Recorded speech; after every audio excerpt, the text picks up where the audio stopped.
E beleza, boa noite então, oficialmente, pessoal. Bem, pessoal, hoje a gente vai falar de índice, que se vocês lembrarem 2 aulas atrás, né, quando a gente tá falando de jeito de armazenar os arquivos do melhor jeito possível, tal, a gente ia comentar de índices, e é uma coisa bem importante, que é como se baseia qualquer sistema de gerenciamento de banco de dados, basicamente, como acesso à memória e tal. Então é um tópico bem legal da gente ver, tá? E aí, galera? Opa, tem gente entrando em chamada, pronto. E aí, galera, o negócio é o seguinte, né? Falar para vocês um pouco do que tá rolando no planejamento. Eu resolvi colocar o índice primário e secundário junto hoje, pra gente falar sobre, porque eu quero que na terça-feira a gente tenha uma aula mais de implementação, né? Por quê? Porque primeiro que, conversando com o Henrique e tal, eu sei que tem bastante gente que tá um pouco defasado em coisas de implementação, que parte de AUG1, de CC1, de CC2 e tal, não tá tão legal. Então a gente queria pegar um tempo para passar uma das atividades live para vocês, normal tal, começar só, dar uma ideia de como fazer junto com vocês e deixar vocês fazendo, que vai começar a atividade mais a sério. Vocês estão bem no warm-up, né, que nem o nome dos exercícios diz, né, é o warm-upzão, e agora realmente vai entrar mais uma atividade um pouco mais complexa. Então, eu conversei com o Henrique, a ideia nossa é tentar pegar na terça e, assim, só introduzir o exercício, deixar ele falando um pouco de código também, treinando com vocês, né? Para vocês poderem treinar com a gente a dúvida durante a aula, para a gente tentar ajudar vocês nisso, para pegar o jeito e tal, porque quando a gente ganhar árvore B vai ser bem mais puxado em termos de código, né? Então, hoje a aula vai ter bastante conteúdo em termos teóricos, mas o principal aqui é focar no índice primário, que é o que a gente vai usar mesmo na atividade e tal. O secundário vai ser um extra. Então, assim, é legal saber o conceito, que é muito usado, mas a gente não vai pedir para implementar. Então, mais um nível teórico, tá, pessoal? E aí, uma outra coisa, né, que eu tinha conversado com o Henrique também, a gente viu que tem. Então, por causa dessa dificuldade também que a gente tá vendo, é, o Henrique tinha me pedido, eu vou fazer, que eu vou pegar algum. Eu dei lábio de sessão, né? Eu tô dando agora, eu dei bastante. Eu tenho alguns exercícios mais sobre struct, arquivos, né? Que eu acho que vão ser legais para a galera que está com mais dificuldade de treinar. São coisas básicas, mas para retreinar os conceitos. Que eu vou colocar no Run Codes com cabeçalho muito grande que é extra, opcional, não vale nada. É para treinar mesmo, a galera que tá com dificuldade de treinar, tá? Então, eu tô avisando antes de liberar lá, só para não causar nenhuma estranheza, mas eu vou colocar lá alguns exercícios mais focados em struct, arquivos, algumas coisas de ponteiro, que acho que vai ser útil para vocês também, mas é a título de quem está com dificuldade de ter algo para treinar, tá? Não tem nada a ver com o AUG 2 em si, é coisa que vocês já deveriam ter conhecimento, deveriam estar bem, mas como a gente viu que não é todo mundo que tá legal, a gente vai tentar colocar isso para vocês poderem exercitar e treinar e tal. Beleza, galera? Então, só avisando isso daí, vai ter esses exercícios aqui, tá? Para ajudar vocês, né? E aí a ideia é que terça que vem, então, a gente faz as práticas tal, que o Henrique está preparando uma prática bem legal aí de índice, né, Henrique? Quer dar um oi pra galera, falar alguma coisa sobre isso? Salve. Salve! Vamos ver, né? Vamos ver o que vai sair disso aí. Então. Vou tentar separar a parte de remoção num exercício à parte. E Uhum. aí esse é o ponto extra. E eu vou fazer de alguma forma que não vai dar para passar se não fizer a parte de remoção. Então, tipo, quem quiser tentar e valer uns pontinhos extra aí, depois a gente vê. Mas a parte de índice primário mesmo, vocês vão ter que dominar a parte, pelo menos, de registro, remoção de lógica, né? Uhum. Não tem como Sim, fugir disso. sim. E aí, galera, eu vou falar uma coisa. Quem tiver com problema de alocação dinâmica, faz esses exercícios extras que o Léo tá mandando, porque tem 70 pessoas na disciplina, e não dá, como eu disse, não dá para corrigir erro de segfault, não dá para corrigir erros de codificação, velho. Tipo, essa matéria já é complicada o suficiente para só com a parte de Nossa. estrutura de dados, tá ligado? Então, Sim. é complicadíssimo corrigir esse tipo de erro. Então, tenta fazer o exercício que tá sobrando, porque é legal e vai ajudar. Aí, mais uma observação. Galera, não deixa para última hora o exercício, mano. Pelo amor de Deus, real. mano. É tipo, pô, tem 2 semanas pra fazer o barato, tá ligado? Aí o cara vai no último dia, sobe 30 códigos lá pra correção, mano. É osso demais, velho. Não dá. E aí, tipo, a caixa de entrada vem bombando e-mail, mano. É o seguinte, não vou responder e-mail de sexta-feira, último dia, mano. Vou responder hoje, mas próximos aí, Na velho. real, galera. Boa sorte, mano. Não é na Eu tô maldade vendo que eu aqui o faço. Run Codes, ó. Só 51 de 69 entregaram o exercício 1. O exercício 2 tem 17 de 69 aqui. Então, assim, galera, não deixa pra última hora, tá, galera? Porque vai ter. A gente tá dando prazo grande, mas tá acumulando exercício. A gente vai continuar jogando exercício conforme vai passando e tá dando um prazo grande para vocês se organizarem. Só que se vocês deixarem tudo pra última hora, vai ser tenso. A gente não vai ficar estendendo exercício. Porque a ideia é ter as atividades bem regradinhas, tá? Toma cuidado. Já avisei isso desde a primeira aula, beleza? E E nesse final aí. de semana agora, eu já vou fazer o de índice primário.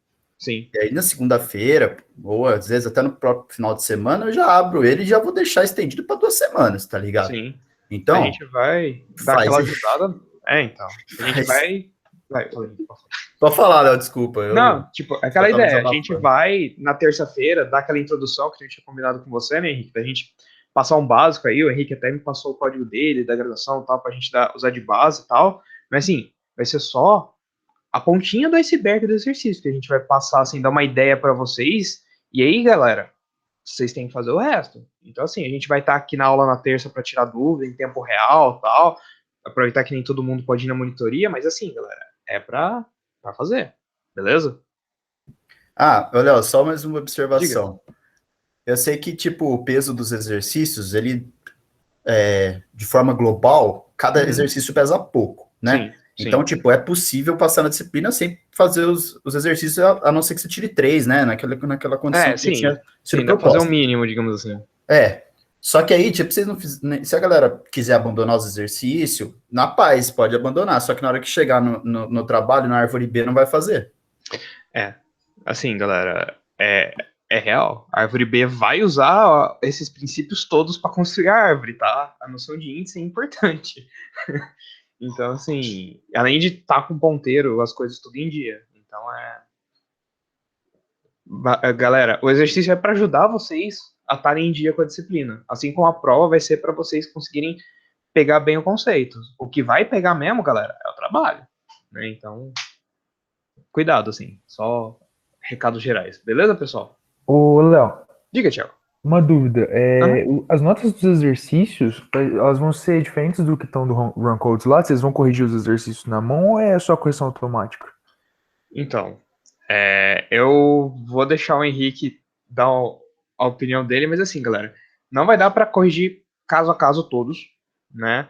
O que a gente pode fazer é um caso ou outro que, sei lá, tá dando muito segfall, mas a lógica tá super boa, assim, tal, a gente tentar considerar, mas de modo geral, galera, 70 exercícios para só o Henrique corrigir, eu ajudar, mas assim, eu tô fritando, preparando as aulas para vocês, planejando prova, tal, eu não consigo corrigir também na raça. Boa parte vai ser a nota do Run Codes, tá? Assim, a gente vai focar mais em corrigir o trabalho.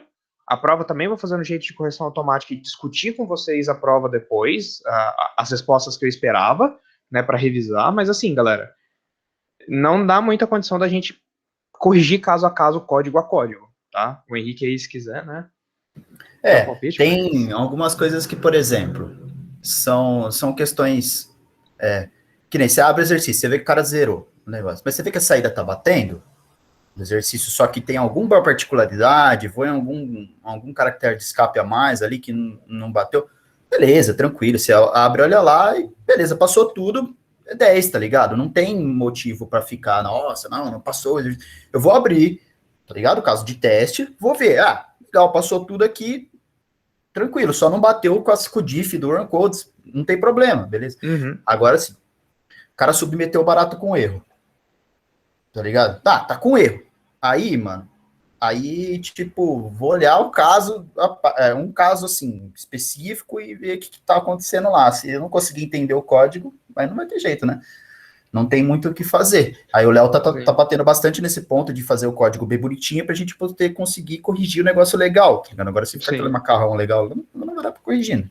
Não, é aquele negócio, galera. Não entendemos o código, com certeza a gente nem vai mexer, velho. Tipo, se der pra olhar, bater o olho no código e entender a lógica, talvez vocês ganhem um ponto extra, sabe? Talvez, tipo, beleza, ó, o cara fez quase tudo certinho e tal.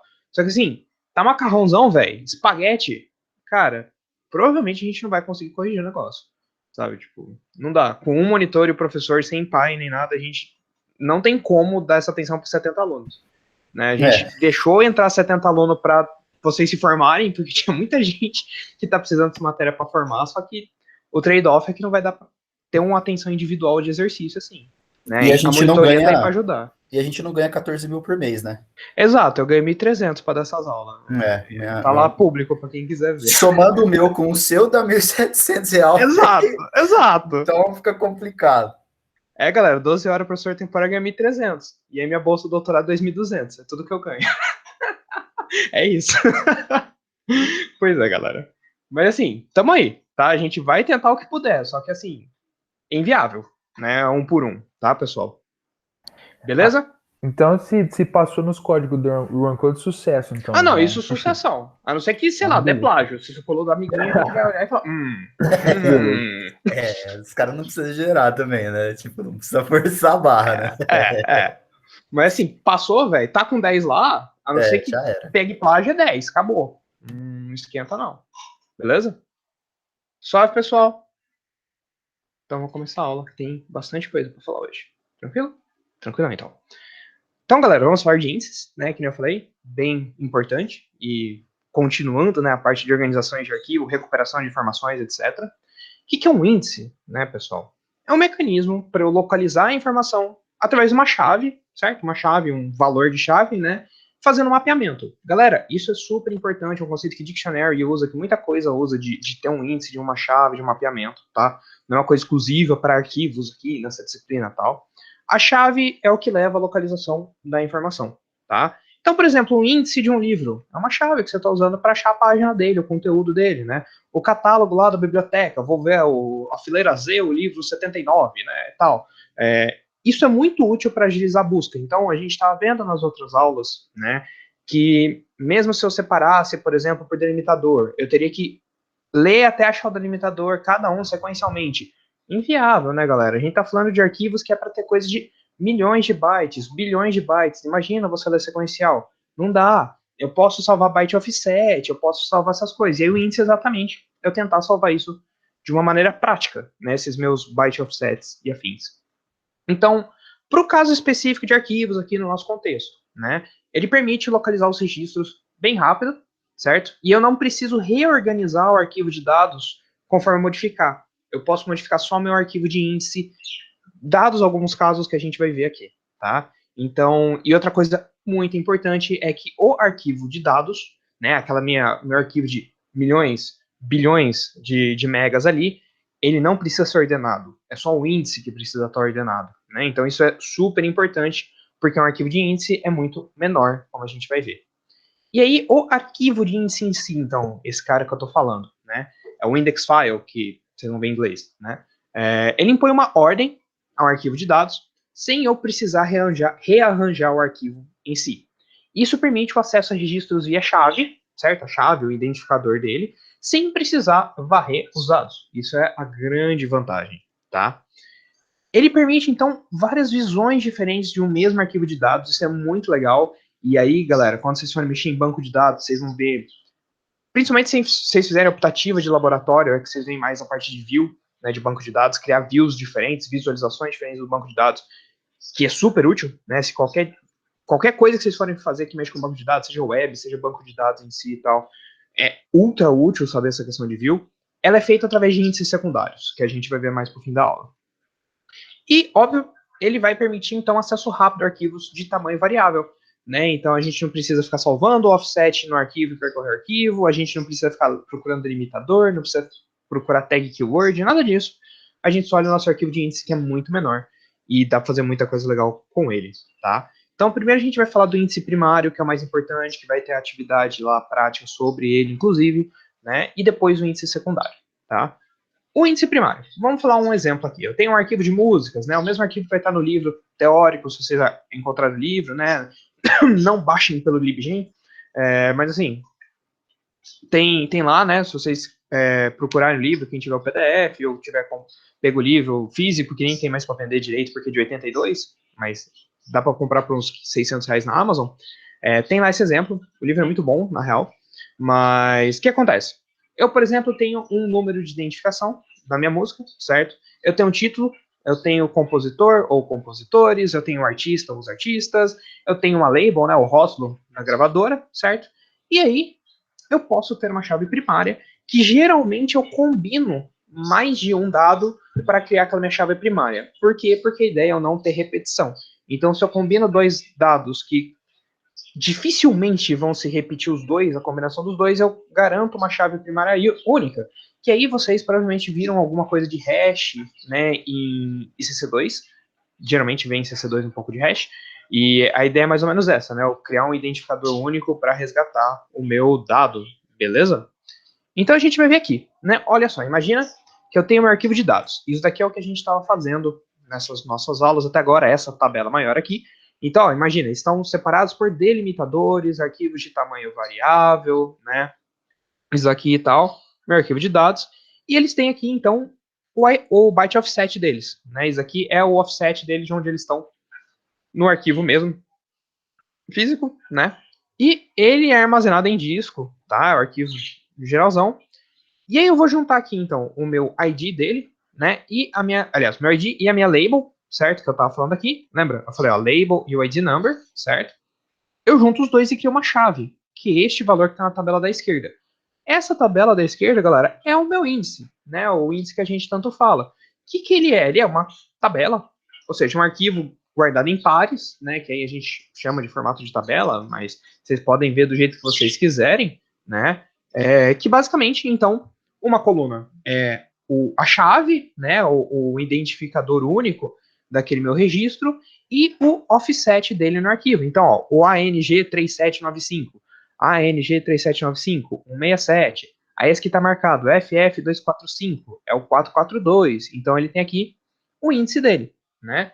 Então, basicamente, a gente quer fazer isso. A gente quer montar esse arquivo que vai permitir uma busca direta, né? Então, imagina que eu vou estar procurando esse cara, eu só olho aqui, offset. Pá, o que eu vou fazer com esse offset?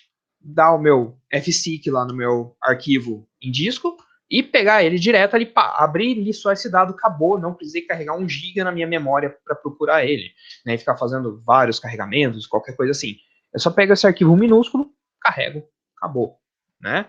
Então, o que acontece no arquivo? Cada par, a chave e a localização dele, né, o byte offset dele, é um registro, certo? A implementação eficiente usa registros de tamanho fixo, certo? Então, você tem um campo de tamanho fixo, ele tem uma chave primária e a localização específica dele, né? O record number ou o byte offset, certo? Ele pode eventualmente ter outros campos, por exemplo, o tamanho do registro no arquivo de dados, tá? Mas geralmente o índice só tem esses dois caras, tá? A chave primária e a localização. Por isso que ele é um tamanho fixo, certo? A chave, você tem um tamanho fixo para essa chave, e o byte offset ou RRN são geralmente números inteiros, então eles têm um tamanho fixo, tá? O tamanho do índice, o registro, né, de cada par de coisas do seu índice não muda de tamanho, tá? Então ele é perfeito, ideal, como a gente viu até agora. Coisas de tamanho fixo são as mais fáceis da gente buscar, explorar, achar, ordenar, mexer, tudo. Perfeito, é o que a gente quer. De modo geral, é legal manter ele ordenado, certo? Por quê? Porque eu posso usar a famosa busca binária, né? Especialmente porque eles tendem a ser de tamanho fixo. Então, busca binária é uma maravilha, super rápido, log n, delicinho. Eles já são sempre, né? A ideia deles é serem menores e mais simples do que o arquivo de dados original, por isso você cria um arquivo extra, gasta memória extra para ficar fácil de buscar. Muitas vezes cabe todo em memória primária. Então, olha que lindo, você carrega todo na RAM, né? Olha que maravilha. A gente não consegue carregar arquivo secundário, né, na RAM, né? Que nem eu estou falando, gente. A gente usa exemplo pequeno exatamente porque vocês não vão baixar 1 GB no computador de vocês para rodar exemplo. A gente vai baixar 1 GB no Runcodes, mas a gente está falando de lidar com arquivo que tem gigas, né? Você não abre gigas na RAM, você não tem uma RAM de 1 GB, eu duvido, né? Assim, ou 8 gigas, ou 20 gigas, só para aquele programa específico, tá? Eu sei que hoje em dia tem RAM de 16, 32 gigas, mas eu duvido que isso escale muito mais que isso. E aí, como você carrega em memória primária, busque manutenção bem mais eficiente, né? A gente já viu, muito mais rápido o RAM do que até um SSD ou qualquer outra coisa assim, tá? Em contraste, né, o arquivo de dados, como eu estava falando, cada registro do arquivo de dados, né, o arquivo que tem tudo lá, os gigas e gigas de informação, cada registro dele possui um correspondente no arquivo de índice, que é o que a gente viu, né, a gente vai ter ali o registro batendo com a chave. Em geral, ele é muito maior. No geral, ele possui registros de tamanho variável, porque as aplicações reais costumam impedir a gente de poder colocar registro de tamanho fixo, né, que a gente estudou nas outras aulas, então, que pode perder dado, ou pode salvar muito lixo, e aí a gente tem um excesso de uso de dados absurdo, tal, então, geralmente, tamanho variável é usado. E, no geral, ele é organizado segundo a ordem de entrada dos registros, né? Então, meu arquivo de dados, eu só vou colocando as coisas lá, e de vez em quando a gente desfragmenta, que nem a gente viu na aula passada, certo? Não é sempre que eu estou desfragmentando, então, geralmente, a ordem de entrada eu só virtualmente reordeno ele até eu rodar o meu algoritmo de compactação, certo? Então, a gente chama ele de Entry Sequenced File, né? O arquivo sequenciado pela entrada, certo? Então, vamos falar assim, um índice moderado, né, uma coisa não é muito grande assim. Eu tenho um arquivo com 10 a sexta registros, né, de 1 kilobyte mais ou menos em média. Isso é pequeno, galera, é um registrinho ali de texto ali e tal, com 10 a sexta dá 1 milhão, se não me engano, né, 1 milhão de dados ali, pá, tipo, banco de dados pequeno, relativamente. Se eu indexar, então, eu preciso indexar até o byte offset, então, de número de arquivos, né, de registros vezes o tamanho dele, que é 1000 bytes. Eu preciso de indexação de 1 bilhão de casas, né, ali, certo? Então, eu vou ter 1 bilhão de megas, certo? 1 bilhão de bytes, né? Eu teria 1 gigabyte. Só esse arquivo moderado, tá, galera? Isso já pesa na RAM bastante. Vai ser muito difícil vocês conseguirem carregar 1 giga ali diretão na RAM, né? Mesmo que vocês tenham muita RAM, geralmente é difícil carregar tudo isso direto na RAM e pá. Claro, o Chrome consegue, o Firefox consegue, né? Claro, mas vocês veem o quanto pesa. E a ideia, galera, é que 4 bytes, um inteiro, é o suficiente para representar esse offset, certo? Esse deslocamento para acessar, o endereço para acessar o valor desses dados no registro, que aí eu faço um acesso só no meu HD, beleza? E então, um arquivo de índice, por exemplo, ele vai ter registros de 24 bytes. Por quê? 4 bytes para o meu byte offset, mas vamos dizer 20 bytes para a chave. Né? Então, por exemplo, o CPF, né, muito usado para chave para pessoas, né, tem 11 bytes na maior representação dele, dá até para fazer algumas otimizações. Então, 20 bytes você consegue carregar aí a chave que você precisar, basicamente, né? Então não precisa de muito mais que isso. Cara, 24 bytes por registro, pequenininho, uma maravilha de carregar na RAM, né? Então, com 10 a sexta registros, né, 1 milhão de registros, o arquivo de índice vai ocupar 24 vezes 10 a sexta, que é 24 mega. Cara, 24 mega, suave de colocar na RAM. Não vai ter problema nenhum de você carregar um arquivo de índice de 1 milhão. E se isso aumentar para 1 bilhão também, vai ficar um pouco mais pesado, aí a gente pode usar outras alternativas, mas ainda assim não é 1 bilhão de dados gigantescos, né?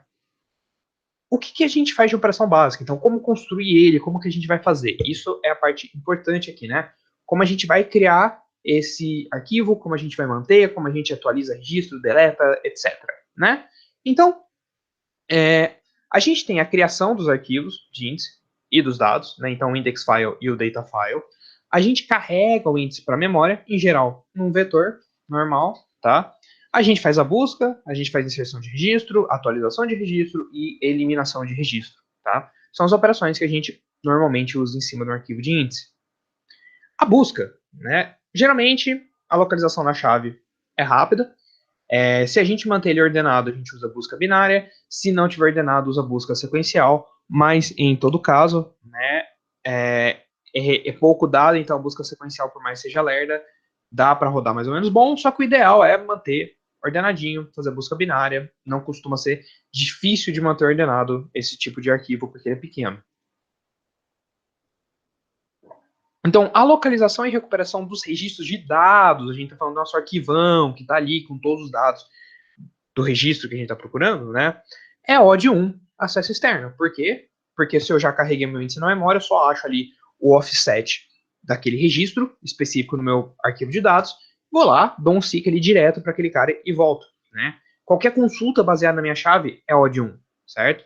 E aí também a base para as operações de remoção e atualização na chave, né? Eu preciso buscar para atualizar e remover, tá? Então, tudo isso é bem importante para a gente ver que é OD1. Maravilha, galera. Busca OD1, um acesso só é o que a gente quer em arquivos, né? O que eu tô falando desde a primeira aula. O que a gente quer é um acesso ali para pegar o cara que está no nosso HD, certo? Não precisa de mais de um acesso. Perfeito, maravilhoso. Nosso santo grau. A inserção. O novo registro é inserido no arquivo de dados. Geralmente no final do arquivo ou seguindo alguma política, né? O first fit, worst fit, que nem a gente viu na aula passada.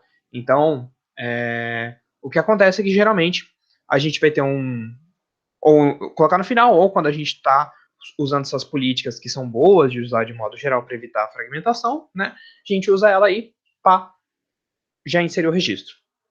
E o que o João estava falando é que a ideia é que não é que é uma hash, né? O acesso é OD1 exatamente por quê, galera? Deixa eu voltar aqui, ó. O acesso é OD1 porque esse cara aqui é a ideia da hash, né? E o que acontece é que simplesmente esse cara aqui eu faço a busca. Esse cara aqui eu vou ter acesso log N. Vou ter acesso N até, se eu não conseguir manter ordenado. Só que o acesso log N desse cara, o acesso N que seja desse cara, vai estar na RAM, na memória principal. Na hora que eu achar esse registro que eu estou procurando, seja por qual busca que seja, eu pegar esse offset e carregar esse cara na memória é o de 1. É isso que eu estou falando, né? Acessar o dado em si do arquivo é o de 1. Eu simplesmente vou lá, pego o HD, devolvo para minha memória principal. Esse cara, eu não vou olhar o resto do meu arquivo de dados, que é o pesado, tá? É tipo um cache. Sim, a ideia é mais ou menos um cache, vai. Não é bem isso, porque o cache já tem a memória lá e você só hita ele e reaproveita que ela já está carregada, mas fica bonito, né? Ele deixa fácil de carregar porque eu estou lidando com um arquivo muito menor para achar o dado, tá? Então, voltando aqui, né, a inserção, um registro, certo? Na minha inserção, a entrada, ele correspondente, né? Ele é inserido no arquivo de índice. Então, quando eu colocar um dado novo no meu arquivo todo que está lá no HD, né? Eu vou inserir também ele no meu arquivo de índice. Eu preciso ter essa redundância. Eu preciso garantir isso, galera. Porque se o meu arquivo de índice ficar desatualizado, ferrou. Eu não acho mais nada, tá? Então, os campos, né? A chave e o indicador do início do novo registro no arquivo de dados é o que é inserido no arquivo de índice, que a gente falou. E o índice em vetor é ordenado, né? O índice dele é colocado em vetor ordenado. A inserção demanda deslocamentos, então imagina aqui, deixa eu ver se eu tenho mais para frente, não, eu vou colocar aqui. Vou voltar na tabela só para falar. Então imagina que eu vou inserir um novo cara aqui, né? O novo cara que eu colocar aqui, se eu estiver mantendo ordenado isso pelo offset, eu só reordeno esses caras aqui, tá? Esses caras têm que estar ordenados, isso daqui não precisa estar ordenado. Nesse caso tá, mas não precisa, tá? O caso do byte offset está aqui porque, né, eu estou representando a memória, mas assim, a virtualização aqui não precisa estar ordenada, é isso que eu estou falando. Então, tipo, esse cara que eu posso ordenar, e aí eu posso usar busca binária, ou não, precisa, tá? Mas em inserção, no geral, a gente ordena esse cara aqui, o índice, para ficar tudo certo. Beleza? Deixa eu botar lá para frente. Aqui, opa, passei um. Isso. Isso é rápido de fazer em RAM, tá? Assim, se ordenado por ordem alfabética também pode ser usado, né? É bem útil. Isso, boa, Bruno. E a remoção? A remoção, eu removo ele do arquivo de dados, certo? Então, geralmente eu uso aquela remoção lógica que a gente viu, que a gente só marca com asterisco, o pipezinho, e aí depois o desfragmentador arruma isso, né? E deleta fisicamente e joga todo mundo para trás, ou faz uma cópia e deleta tudo. Tem as políticas que a gente viu lá passada, certo? E o registro correspondente no índice, ele é removido. Aí eu só removo, né? Geralmente eu faço a remoção física, eu desloco ele, né? E eu posso também marcar, então, do mesmo jeito que a gente aprendeu na aula passada, de só marcar para depois arrumar, eu posso fazer no meu índice, tá? Então, se eu estou usando, olha o que é aqui, se eu estou usando muitos dados, eu tenho um índice muito grande, pode valer a pena usar aquela mesma estratégia, né, de eu marcar a remoção lógica para depois eu fazer a remoção física, né?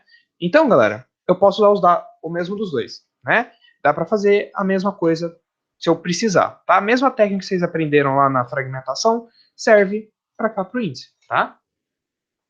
Pois é, o Kefka gosta de invadir.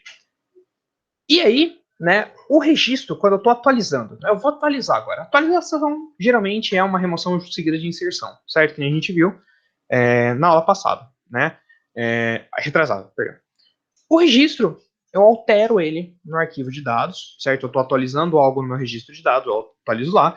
Se essa minha atualização não muda o valor da chave. Então, por exemplo, eu tenho um dado de pessoa e eu vou mudar o endereço dela, só que a chave dela é o CPF, né?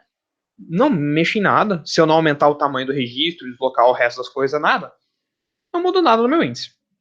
Se não, eu só vou lá e altero o byte offset no meu índice, né? Porque se eu alterei o tamanho desse registro e ele é registro de tamanho variável, então o byte offset vai mudar, né? Provavelmente até dos registros que estão depois, se isso for alguma coisa que realmente importa, ou se não, se a gente vai usar as políticas do worst fit, né? Eu vou precisar alterar o byte offset do próximo cara livre. Então, assim, percebam que isso vai acumulando essas estratégias que a gente está vendo, né? Todas elas vão se complementando, né? Então, assim, a gente tem que tomar cuidado, porque se a gente fosse fazer do zero um banco de dados, né, a gente precisaria ter todas essas abordagens em mente, ter um sistema muito bem modularizado, porque eu tenho que garantir que cada parte do meu sistema está cuidando do que ele precisa cuidar e não tem falhas.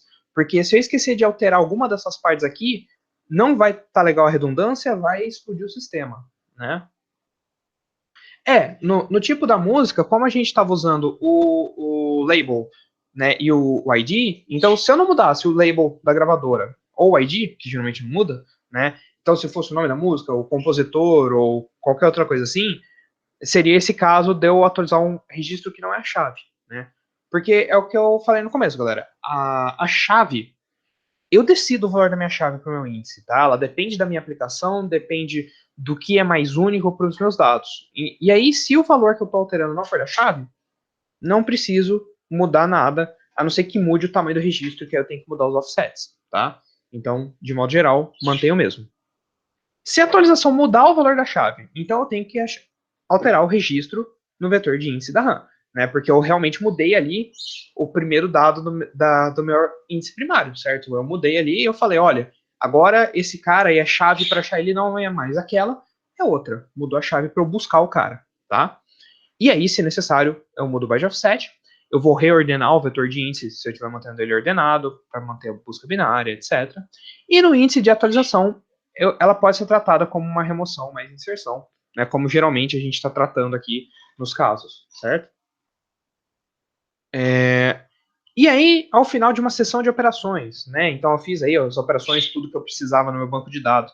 Geralmente a gente não faz em tempo real, né, que eu falei, a gente ainda está carregando coisas na memória, então a gente tenta prolongar o máximo possível para não ficar carregando coisa da memória e voltando lá e tal, mas eu vou mostrar alguns exemplos mais para frente, galera, de coisas gerais, mas assim, não específicos de cada um, mas algumas coisas, tá? Tem alguns exemplos aqui, tá? Só mostrando aqui. Mas eu mostro para vocês alguns exemplos e depois a gente pode discutir, eu posso trazer mais exemplos para a próxima aula, se ficar alguma dúvida, vocês só me falam, tá, pessoal? É que assim, tinha bastante slide, não tinha exemplo em todos e eu tentei montar as tabelinhas, tá? Mas é bastante coisa, galera. Eu tô ligado. É bastante coisa.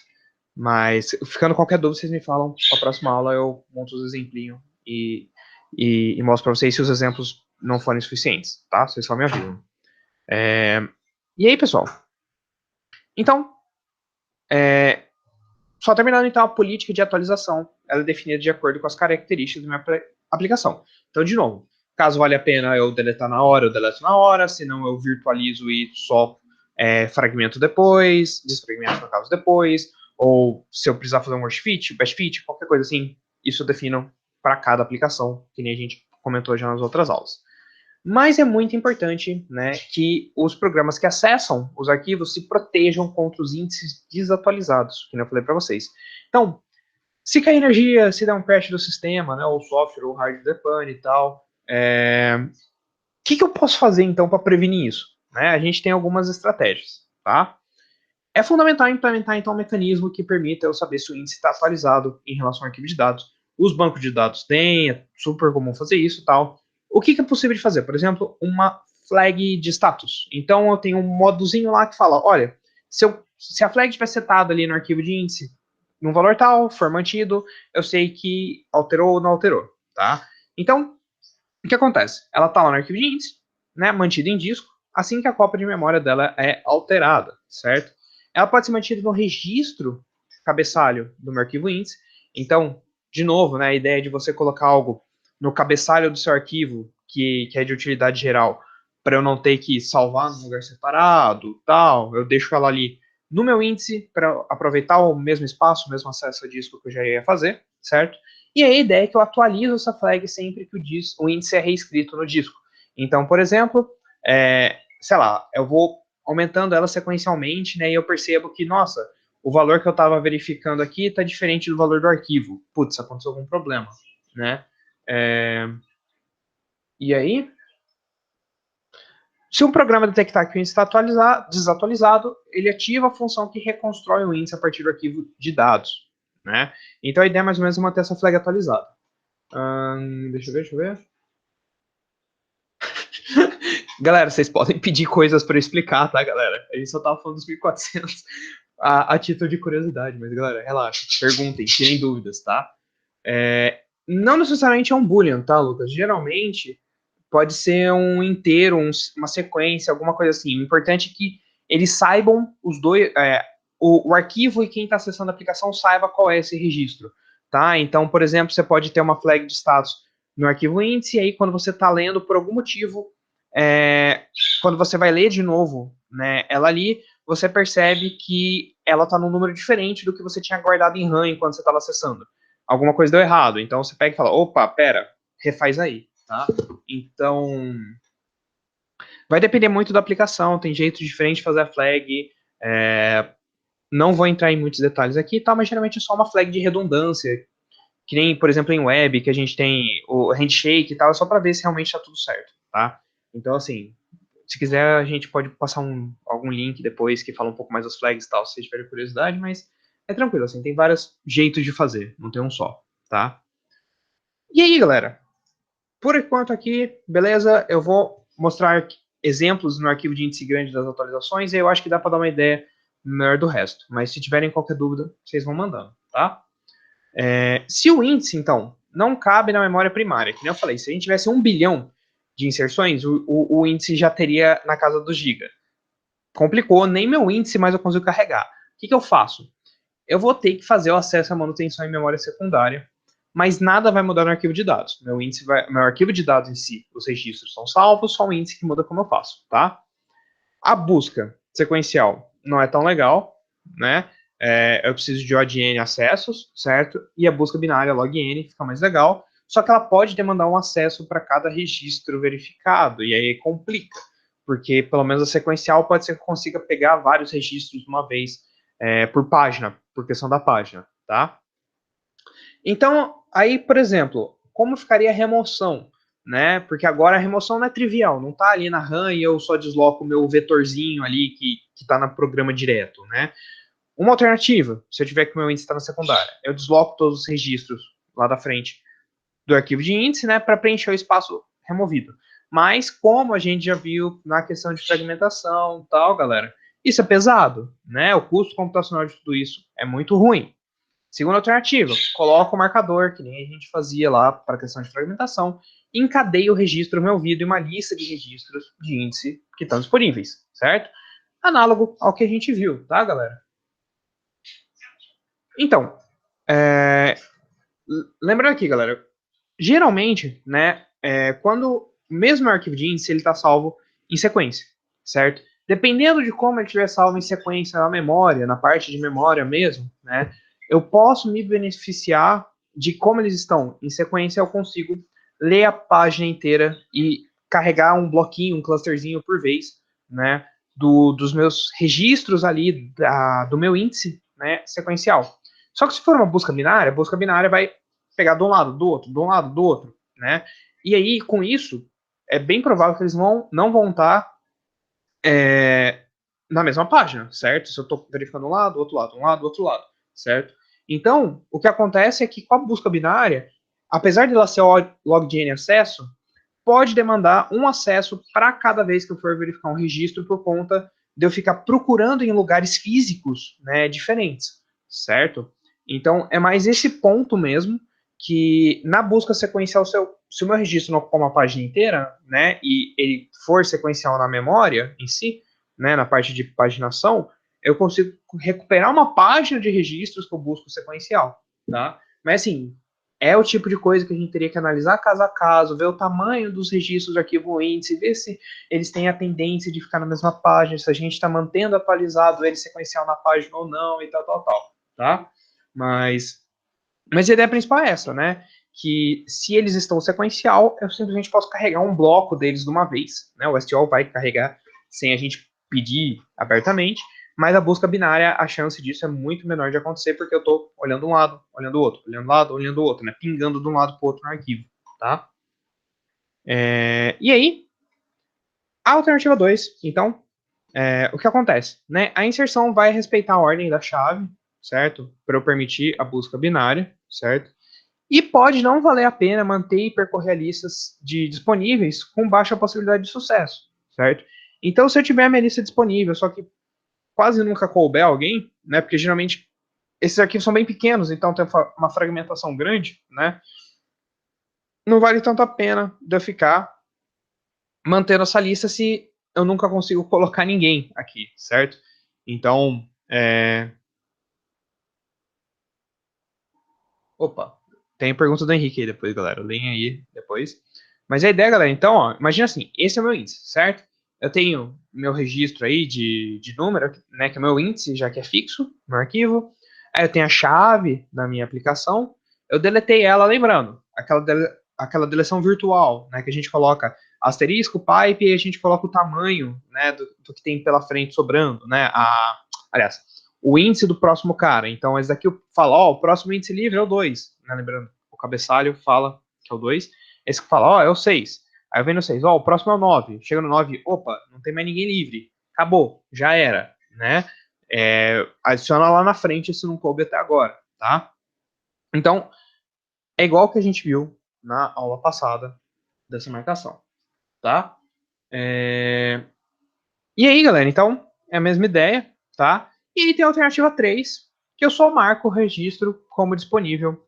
E eu não marco uma lista nem nada, tá? Eu só falo assim, ó, tá disponível, tá disponível, tá disponível. É isso. Se você achar um disponível aí na busca sequencial e quiser usar, tamo aí. Mas você não facilita a busca em si, tá?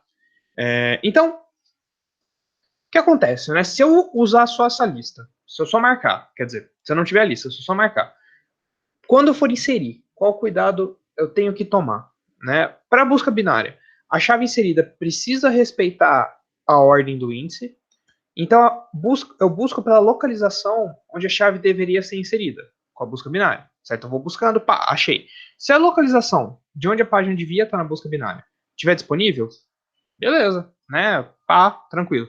Se não, então eu desloco todos os registros de índice subsequente, né? Eu vou deslocando todos eles até o próximo slot vago ou acabar o meu arquivo, tá? Então, se eu achar o lugarzinho para colocar, eu coloco todo mundo lá para frente, né? Até o meu slot vago ou até acabar o meu arquivo. Eu vou só jogando a galera para frente e coloco o cara ali, tá?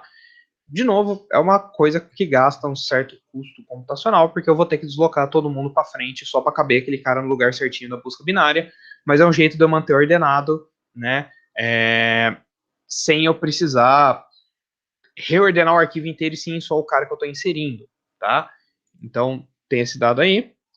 E aí, nessa parte da atualização, né? Se a atualização mudar o valor da chave, eu tenho que tratá-la como uma remoção mais inserção de registro no índice. Então, antes era um pouco mais fácil com a tabela vetor, agora eu realmente tenho que remover o meu dado, né, no arquivo de índice e adicionar um novo, tá? Se a atualização não mudar o valor da chave, se o tamanho do registro não aumenta, de novo, nada muda, que nem no outro caso, dele caber na memória, na RAM. Se não, eu mudo apenas o byte offset no índice, também é o mesmo caso, eu não preciso relar, tá? Na prática, não é aconselhável eu usar esses índices se o índice não cabe em memória, tá? Porque a busca binária pode exigir acesso a disco, eu tenho necessidade de deslocar os registros, inserção e remoção, né? E manutenção do índice é bem cara, tá? E aí o Lucas perguntou se geralmente a atualização do tamanho do arquivo muda. É bem possível, tá? É bem possível. É porque assim, galera, no mundo real, né, o que a gente vai ter? A gente vai ter os registros híbridos, que foi o que a gente viu no fim da aula passada, que são caras que têm alguns dados que são tamanho fixo, alguns dados de tamanho variável. Então, assim, vai depender muito da sua aplicação, mas é bem possível que quando atualiza um registro que vai mudar de tamanho. Por exemplo, no caso de pessoa, pode ser que você tenha a sorte da alteração do registro ser um telefone. Então, se for um celular para um celular, ou um fixo para um fixo, não vai ter alteração de tamanho. E aí, feliz?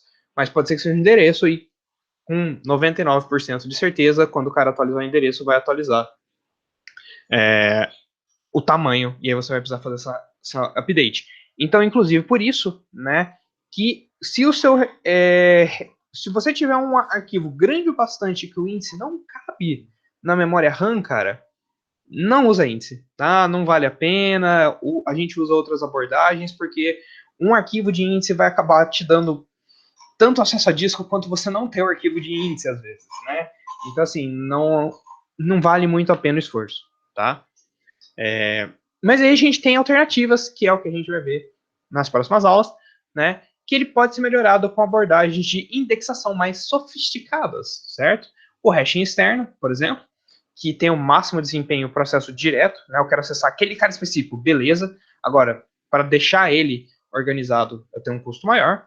E tem a árvore B, a grande árvore B, que é o que a gente vai ver, que tem um bom compromisso, é uma solução bem balanceada entre o desempenho, a manutenção dela e a possibilidade de acesso sequencial ordenado por chaves, né?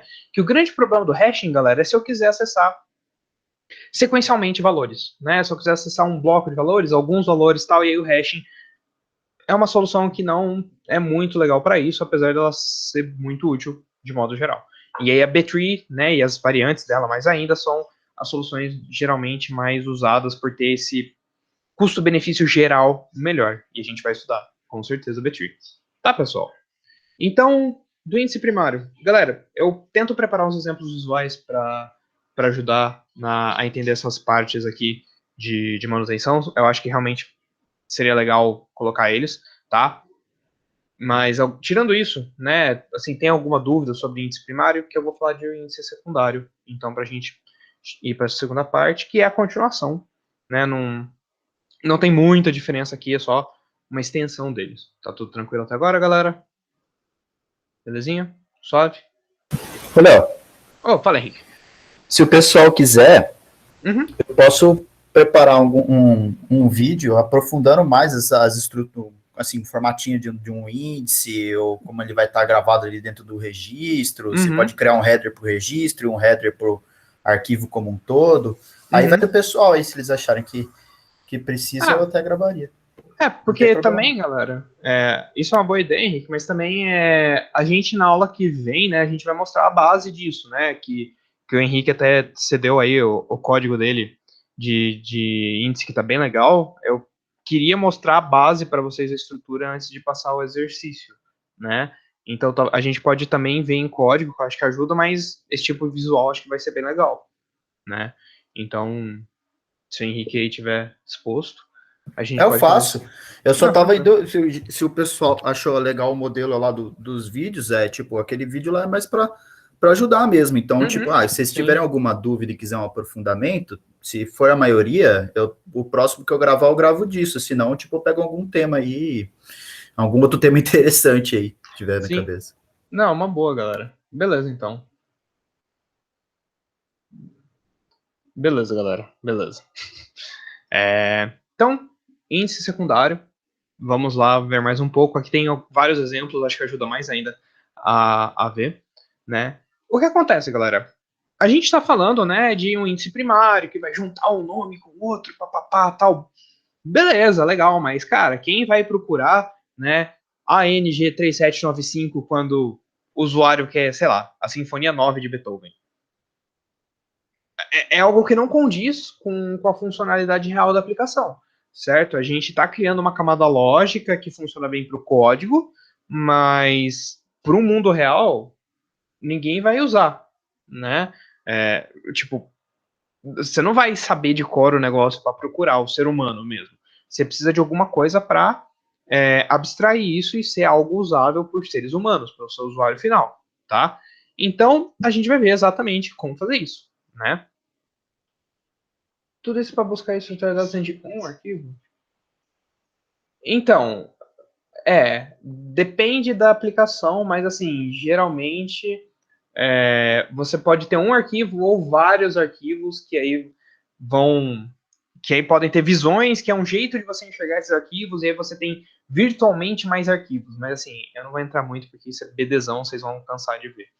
Mas a ideia é que assim, as coisas de banco de dados, geralmente você vai ter um cara que vai gravar todos os seus arquivos, ou pelo menos pouquíssimos arquivos contendo todos os seus registros, tá? Claro que depende da aplicação.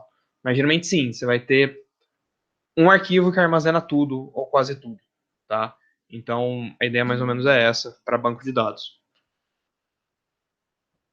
Olha, só para Eu complementar, falei, pode falar. galera, tipo assim, um banco de dados, ele é quase um sistema operacional por si só.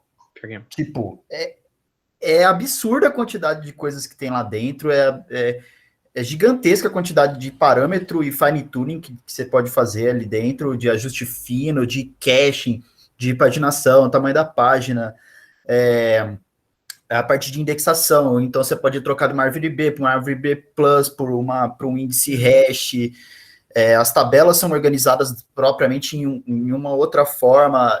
O banco ele pode mudar, inclusive a forma com que ele faz um sorting, que às vezes você vai fazer uma ordenação, você tem que buscar aquele valor, então ele pode usar um índice hash ao invés de usar a B-tree. Cara, ele se comunica com o sistema de arquivos. Então, por exemplo, no Linux você usa o VFS, que é tipo uma abstração enorme no sistema de arquivos, mas no Oracle o cara já está trocando ideia direto com o sistema de arquivo do disco, então o sistema operacional já nem existe nesse ponto. Cara, é enorme a quantidade de coisas ali que tem. Então, assim, o que a gente está fazendo aqui é meio que, assim, só para ter um gosto do que é mexer por baixo disso.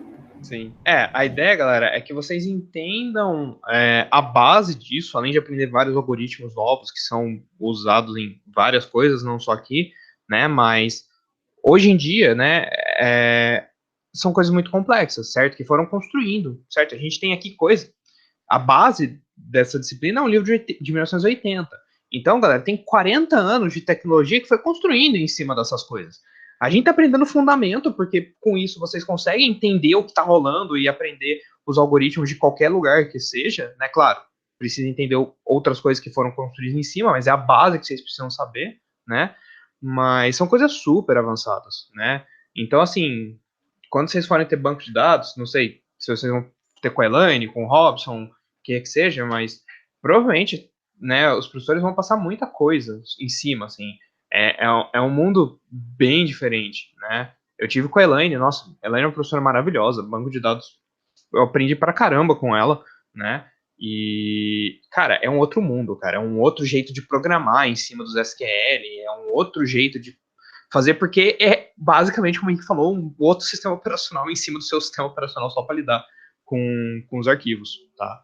Mas a ideia nossa é realmente isso, é que a gente está lidando com coisas gigantescas, pesadíssimas, e a gente não quer acessar o arquivo o tempo inteiro, a gente não quer pegar o HD o tempo inteiro, né? Então a gente quer evitar o máximo possível isso e fazer isso de um jeito que funcione, porque como é que o Google vai pesquisar todas as páginas se ele usasse uma busca sequencial em disco, né? Se ele usasse uma busca binária em disco, que seja, não tem como. Né? Como a Amazon vai pegar e consultar todos os produtos e todos os compradores e todos os vendedores, etc. Não tem como.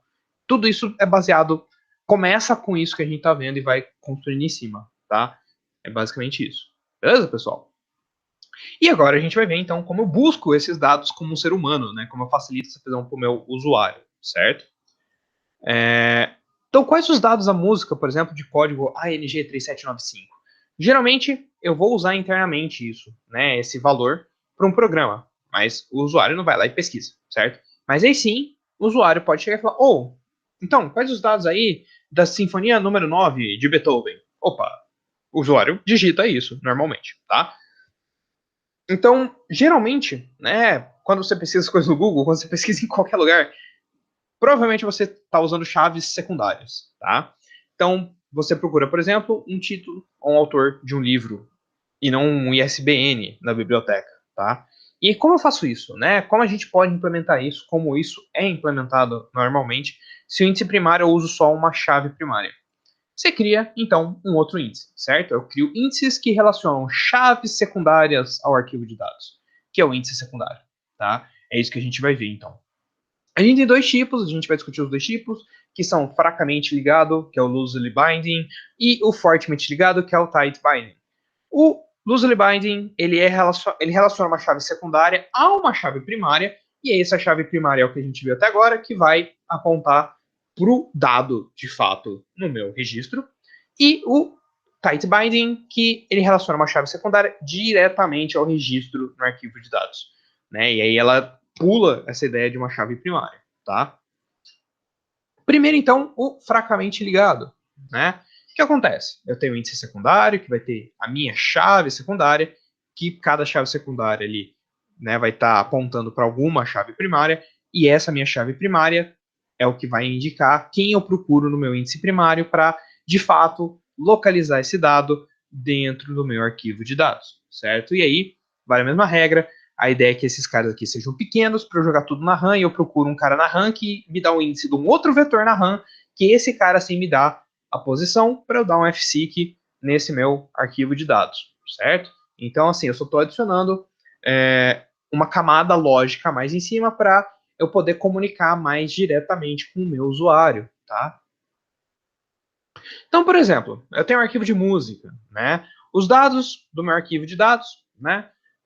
E o índice primário que a gente definiu lá não na aula anterior, mas na parte anterior, eu crio um índice secundário com um compositor como minha chave de indexação, certo? E aí eu busco a Sinfonia número 9 de Beethoven. Como assim, galera?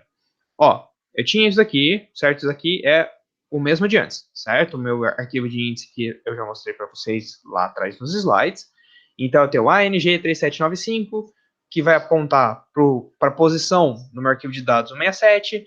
Eu acessando a minha posição 67, eu acho, então, o meu arquivo aqui, o ANG 3795, Sinfonia número 9, do Beethoven, blá, blá, certo? Agora, eu vou ter um arquivo secundário, certo? Esse é um outro arquivo que eu vou estar, então, pelo nome do compositor, certo? Ó, Beethoven, Coreia, Dvorak, Prokofiev, Rinsky, Springsteen, Sweet Honey, alguma coisa, eu não sei o dado original. E aí, então, a chave que ele vai estar procurando é a chave do meu arquivo de índice primário, certo? Então, se eu procurar Beethoven, é algum desses caras aqui, e eu tenho todos esses dados aqui, né, que vão apontar para quem é música do Beethoven, certo? Nesse caso específico, eu estou procurando Sinfonia número 9, que por algum acaso teria sido dado aqui, vou achar o índice e pego os dados. E aí a gente vai ver como que eu acharia dentre elas qual é a Sinfonia número 9. Calma aí, próximos slides, né?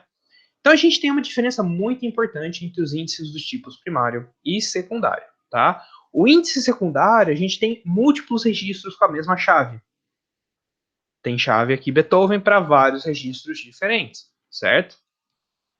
Eu tenho também chaves duplicadas, que elas devem ser mantidas agrupadas e ordenadas internamente ao grupo de acordo com a chave primária. Então, toda vez que eu tiver chaves iguais, eu preciso agrupar elas para eu poder resgatar elas em sequência, né? E elas estarem então ordenadas, né? Que nem vocês tinham apontado, que eu tinha esquecido, mas ela está ordenada de acordo com o registro dela, né? Então, AN, DG, DG, RCA, porque fica mais fácil de eu acessar elas também em sequência aqui, tá? E aí, então, ele também permite consultas eficientes envolvendo combinação de chave secundária.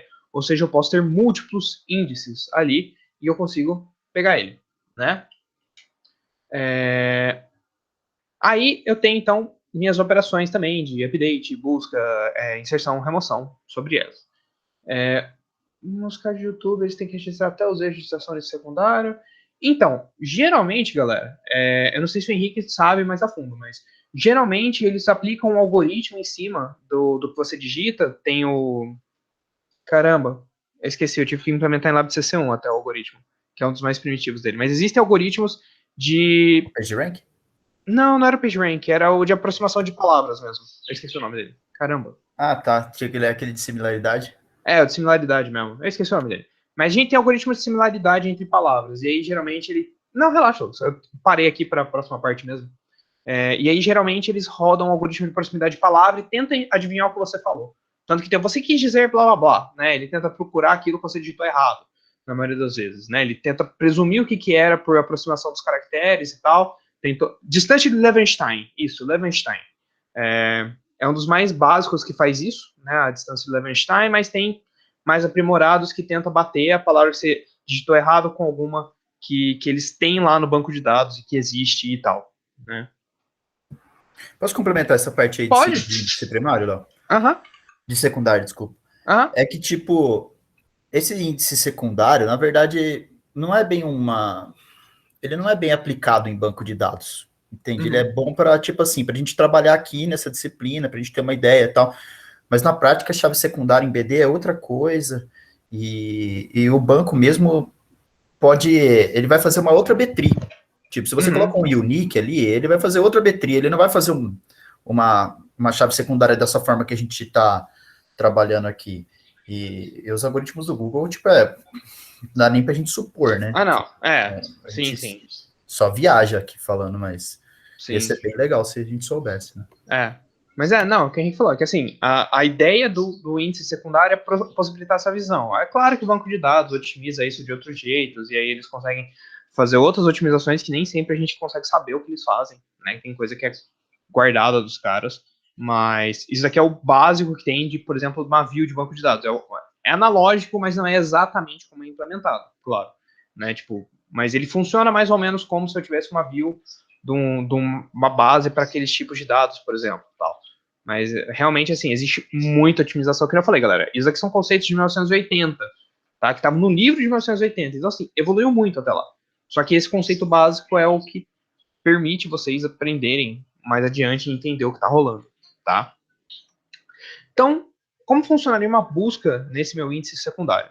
Eu pesquiso o índice da chave secundária para encontrar a chave primária, certo? Então, eu uso a chave primária para pesquisar o índice de chave primária para encontrar o byte offset ou o record number, né, do registro no arquivo de dados, certo? E aí eu recupero o registro no arquivo de dados. Então, basicamente é uma busca igual a outra, só que com camadas extras, né, passos extras. E tudo isso na RAM, certo? Sim, o que é bem importante. A inserção, né? Eu insiro um novo registro no arquivo de dados, aí eu insiro a entrada correspondente no arquivo de índice primário, e aí eu insiro a entrada correspondente em cada índice secundário, certo? Então, se eu tiver a entrada duplicada no meu arquivo secundário, eu mantenho elas agrupadas e ordenadas, eu preciso fazer isso, e pode ser muito custoso se o arquivo de índice não couber em RAM. Então, de novo, o que eu falei, galera, se não couber em RAM, a gente não vai ficar usando o arquivo de índice com quase toda certeza, né? E por isso, inclusive, que os bancos de dados usam B-tree, né? Porque não cabe geralmente as coisas de RAM. E aí vocês vão ver que na B-tree eu consigo melhorar bastante esse problema, tal, só com uma aplicação muito mais complexa, né? E obviamente, num banco de dados grande, isso não vai caber na RAM. Isso que é o grande importante, o grande coisa importante. Mas entre o índice primário e secundário, só estou adicionando uma camada extra de redundância. E aí, isso daqui também pesa muito, galera, porque isso tem que estar redundante. Então, cara, é chato garantir isso, você tem que estar com o sistema todo funcionando, se deu alguma pane no sistema, alguma falha, você tem que verificar se essa redundância existe ou não. Aquela ideia de flag tem mais uma camada aqui, etc. Então, assim, por isso que eu tô falando, galera, a gente tá passando a ideia geral e tal, mas não é fácil implementar tudo isso e garantir que isso funciona no mundo real é pior ainda, tá? Na atualização, então, de novo, a gente tem três situações na atualização. Alterei uma chave secundária, o índice secundário para a chave precisa ser reordenado. Aí eu tenho que ir lá reordenar ele.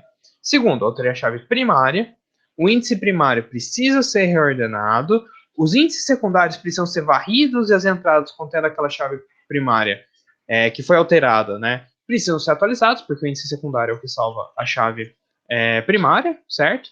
E se houver chave secundária duplicada, eu posso ter que reordenar localmente elas pela chave primária, certo? Então, vai adicionando mais camadas de alterações que eu tenho que fazer, tá? E outra situação, eu altero outros campos apenas, não altero nada que está nem na chave primária nem na secundária, não afeta nenhum dos dois índices, só precisa atualizar o byte offset se for algum campo variável que eu alterei, tá? Remoção. Tem, de novo, delete all references, né, que é a primeira situação. Eu removo o registro do arquivo de dados, removo a entrada correspondente do arquivo de índice primário, removi tudo, né? Aí eu removo as entradas correspondentes de cada arquivo no índice secundário, busco o registro, gerencio o espaço vago, reordeno o registro em múltiplos arquivos de índices, por exemplo, se não couber em RAM, e aí, cara, difícil, né? Pesado. Então, se eu deletar tudo, tá, galera? Então, ó, remova o registro do arquivo de dados, remova a entrada do arquivo de índice primário, remova as entradas de cada campo, né, no arquivo primário, no secundário, tá? E aí, de novo, por isso que a gente usa muito B-tree, porque isso aqui é pesadíssimo em RAM, tá? E aí a B-tree ajuda nesse caso. E aí tem a segunda abordagem, que é deletar algumas referências, né? Delete some references. Eu removo o registro do arquivo de dados, porque é o cara que eu preciso remover, a ideia realmente é deletar o cara. Eu removo a entrada correspondente no índice primário, porque o índice primário é 1 para 1. E as entradas correspondentes no índice secundário eu mantenho, tá? O que acontece? A busca no arquivo de índice secundário por uma chave primária que não existe mais indica que ele foi removido. Então eu ainda busco ele do secundário para o primário, só que no primário está lá, foi deletado, cara. Não tem não. Aí sim, eu elimino o registro do índice secundário, tá? E aí o custo computacional, essa que foi associada só à busca pela chave inexistente no índice primário, o que é ok, né, de modo geral. Então, tentando comparar os dois aqui, né? O delete all reference, a vantagem dele, que eu não tenho queda de desempenho na busca pelos registros removidos, tá? E os índices permanecem do tamanho necessário. Então, assim, eu vou deletar tudo, deletei tudo, bonitinho. Só que desvantagem, eu preciso reorganizar cada remoção. E ele é bem custoso porque eu tenho que manter tudo ordenado, né? Enquanto isso, o delete some references, ele é mais simples, porque eu não preciso reorganizar a cada remoção. Então, eu economizo tempo na remoção. As desvantagens é que com a queda de desempenho na busca, né, por registros removidos, porque agora os registros removidos eu ainda vou estar usando buscando, mas não costuma ser algo muito pesado. E o crescimento do tamanho dos índices secundários, né, porque eu não vou estar deletando nada, então ele vai ficar aumentando bastante, e aí eu preciso fazer uma reorganização depois de um tempo, o que a gente já faria, né, por causa da fragmentação e tal, acontece que eu também teria que fazer esse tipo de coisa para o índice secundário. Às vezes vale a pena eu deixar ele assim, tá? Agora sim, a gente vai então naquela ideia, e se eu procurar a Sinfonia número 9 do Beethoven, né? Como que faz? Tá, voltando então. Não, a delete some references, a ideia do arquivo grande, João, assim, ó. O arquivo grande, isso daqui a gente não vai mexer no arquivo grande. Tanto se eu fizer esse ou aquele, o dado vai estar deletado no arquivo grande, tá? E aí a gente vai seguir, então, as políticas da aula passada, de desfragmentação, etc. A gente só marca, a gente não vai deletar ele fisicamente o tempo inteiro, tal, só vai estar marcado, tá? A diferença é o arquivo de índice secundário. Então, a ideia é, se eu faço delete all reference no arquivo de índice secundário, vai também deletar aquele cara instantaneamente na hora que eu deletar. No delete some reference, eu não deleto ele, eu deixo ele lá, e na hora que eu buscar ele, é que eu vou ver, no arquivo de índice primário ele foi deletado, hein? Não tem não. Aborta. Né? Eu descubro que eu não preciso buscar, só que eu deixo ele lá até eu realmente precisar reorganizar. Então eu teria que fazer uma segunda desfragmentação só para um arquivo de índice secundário, porque eu não deleto os caras, eu deixo. Né? A ideia é essa, tipo, eu deixo, só que eu deleto o dado em si, né, do meu registro, do meu arquivão, e do meu índice primário. Então, quando eu chego para buscar no índice primário, é que eu vejo que não tem. Então, assim, tem os seus benefícios, né? A busca é maior, só que eu não preciso ordenar, o que geralmente pesa um tanto bom. Então, às vezes vale a pena eu deixar ele lá e só ter uma busca perdida, né? E aí, então, o que acontece quando eu procuro, por exemplo, pelo nome e o compositor, né? Os múltiplos índices secundários, eu posso ter vários índices secundários, né? Isso que é legal, eu posso ter infinitos índices secundários, permitem eu manter diversas visões dos registros de um mesmo arquivo de dados. Por isso que eu fiz a analogia com as views do banco de dados, apesar que não é feito com isso, tá? É quase, é análogo, né? O conceito é o mesmo do que a gente teria com views de banco de dados, vocês vão ver quando vocês forem fazer BD, que eu posso visualizar uma abstração no meu banco de dados sem eu ter que criar uma nova tabela, né? Sem eu ter que replicar os meus dados. Eu estou procurando eles de um jeito diferente, visualizando eles de um jeito diferente, tá? Mas, que nem o Henrique pontuou, claro, isso é feito hoje em dia com B-trees mais otimizadas e muitas outras coisas que a gente nem tem como saber como faz em si, mas assim, a ideia vem daqui, né, desse tipo de abstração, tá? Então, o que acontece? Quando eu tenho múltiplos índices, né, múltiplos índices secundários, eu posso fazer consulta por chaves secundárias diferentes. E eu posso localizar conjuntos de registros do arquivo de dados usando uma ou mais chaves, tá? Então, eu posso fazer uma busca, consulta em vários índices e combinar um AND, um OR, um NOT, esses resultados individuais. Eu posso combinar chaves relacionadas e aí eu tenho consultas que combinam visões particulares, tá? Por exemplo, encontre todos os registros, tal que o compositor foi Beethoven e o título é igual Sinfonia número 9. Né? Isso aqui é algo, galera, que é um SQL, basicamente. Vocês vão ver em banco de dados aqui. Então, por isso que essa analogia é tão forte, porque é o mesmo conceito em si, tá? Então, por exemplo, tem um arquivo de música com múltiplos índices, né? Eu tenho um índice de compositor e um índice de título, certo? Eu vou chegar, olha, chave secundária, Beethoven. Procurei Beethoven, tá. A chave secundária de título. Eu procurei Sinfonia número 9. Beleza, né, tal. O que eu encontrei em comum dos dois? Esses dois caras, né? Eu encontrei, então, duas Sinfonia número 9 de Beethoven, né? O de ANG 3795 e o de DG 18807, tá? Encontrei os dois, beleza, eu tenho só dois resultados que sobraram, né? Então, esses são os resultados aqui, esses resultados aqui, eu vou ter esses dois. Né? Então, ANG 3795, Sinfonia número 9, Beethoven, Giulini, e DG 18807, Sinfonia número 9, Beethoven, que foi executada pelo Karajan, tá? Então, no meu banco de dados, eu consegui procurar por duas coisas diferentes, né, que o meu usuário digitaria normalmente, e retornei essas coisas pro meu usuário, então, essas duas pesquisas, tá? E aí, galera, tem uma parte de processamento consequencial que vai beneficiar, né, da ordenação local pelas chaves primárias. Eu não estava muito afim de passar isso para vocês, mas está na ementa e eu não quero causar problemas de não passar, mas é que é um negócio super específico e que eu vou passar assim, depois que a gente tiver com B-Tree garantida, que eu acho que é muito mais importante vocês terem a B-Tree super garantida e tal, e aí eu posso pincelar ele numa aula mais à parte, depois que a gente acabar tudo isso, tá? Mas ele ajuda essa parte de índice secundário. E assim, de novo, né, a gente não usa índice secundário, a gente usa B-Tree na vida real em variações, então muito melhor focar na B-Tree do que essa parte de processamento consequencial, tá? E aí, agora a segunda parte, né? É o índice secundário fortemente ligado, né? Então, ele relaciona a chave secundária diretamente ao meu registro no arquivo de dados, tá? Então, eu tenho meu Beethoven aqui, eu já falo direto, ele está no byte offset 167. Acho meu byte offset 167, recupero meu registro. Eu não tenho mais meu arquivo primário, né? Como um papel intermediário ali. É diretão. Então, algumas coisas mudam, né? Então, por exemplo, a ideia que a gente removia parcialmente e tal, vão mudar, né? Para busca, a busca agora é direta, eu não fico fazendo uma busca pela chave primária, e aí da chave primária eu acho o registro, eu simplesmente pesquiso o índice da chave secundária, encontro o byte offset ou o índice, né, de registro e vou direto no arquivo de dados, tá? A inserção, eu vou inserir o registro no arquivo de dados, eu vou inserir a entrada correspondente em cada arquivo de índice secundário, e as chaves duplicadas devem ser mantidas, agrupadas e ordenadas, porque eu só tenho elas, né? Eu preciso garantir total isso, então, cada entrada correspondente em cada arquivo de índice, e o registro é inserido direto no arquivo de dados, mas eu não tenho um índice primário.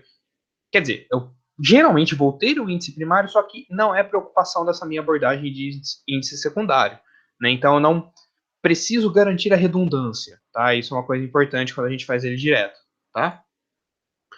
A remoção. De novo, eu tenho essas duas opções de delete todas e delete some, né? Eu removo o registro no arquivo de dados, porque é isso que é a remoção, né? O registro no arquivo de dados, eu removo ele, e aí, galera, se eu vou remover ele fisicamente ou virtualmente, só marcando asterisco pipe, é uma decisão da outra parte, né, da nossa estrutura de dados, que é da aula passada, de fragmentação e tal. Mas o importante é, para o índice secundário, se eu adotar a delete a reference, eu removo a entrada correspondente em cada arquivo de índice secundário, e a delete some reference, eu mantenho a entrada correspondente em cada arquivo de índice secundário de novo, tá? Eu ainda mantenho. Atualização, aí a gente tem algumas situações. Caso 1, alteração da chave secundária. Eu alterei a chave que eu estava usando para buscar, né? Sei lá, eu mudei o nome do Beethoven, agora o Beethoven agora é com um E só, sei lá, por algum motivo, né? O índice secundário, para essa chave eu preciso reordenar, obviamente, tá, galera? Na segunda situação, eu altero outros campos apenas. Eu não afeto o índice secundário. Então, eu atualizo só o byte offset, se for necessário, né? Se o registro tiver com um tamanho diferente e mudou o offset dele, tá? Então, galera, resumão do que a gente fez até agora, o que a gente viu até agora, tá? Os índices secundários fracamente ligados. Quais as vantagens deles? Diminuir o custo de remoção na abordagem delete some reference, certo? A modificação no arquivo de dados só vai afetar o meu índice primário, certo? E ele tem menos complexidade de codificação, certo? Porque eu só estou pegando e colocando um arquivo ali, uma conexão para o meu índice primário. Beleza, não vou relar em nada, né, no meu fracamente ligado. O fortemente ligado. A vantagem dele é que tem um acesso direto, certo? Índice primário arquivo de dado, índice secundário arquivo de dado, né?